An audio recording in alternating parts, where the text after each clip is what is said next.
विदर्भात महायुतीचं अतिशय चांगलं वातावरण आहे।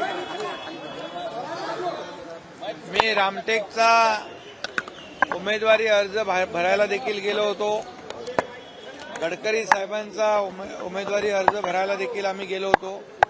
अतिशय उत्स्फूर्त असा प्रतिसाद या विदर्भामध्ये महायुतीला मिळतोय आणि विदर्भातल्या सर्वच्या सर्व जागा महायुती जिंकेल अशा प्रकारचं वातावरण आणि अशा प्रकारची या भागातल्या जनतेने मोदीजींना गॅरंटी दिलेली आहे। रामटेक आणि यवतमाळ वाशिमचं काय चित्र आहे? रामटेक, यवतमाळ, वाशिम हे दोन्ही मतदारसंघ मोठ्या फरकाने बहुमताने महायुती जिंकेल।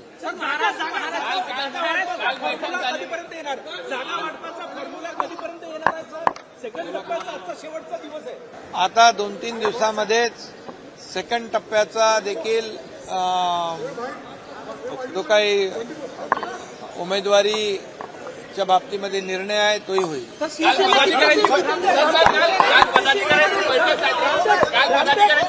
त्यांनी म्हटलं की अजून त्याग आता तुम्ही करू नये, जेवढा दिलेला आहे तेवढा भरपूर आहे, 6 जागा तुम्ही गमावल्या असा आरोपही जो आहे आदित्य ठाकरेंनी केलाय।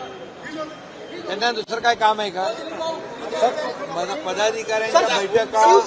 पदाधिकाऱ्यांच्या बैठका निवडणूक काळामध्ये सातत्याने होत असतात। आम्ही पदाधिकाऱ्यांना विश्वासात घेऊन ही निवडणूक लढवतोय, कारण शेवटी अगदी ग्रास रूट पर्यंत हे पदाधिकारी आणि कार्यकर्ते काम करत असतात।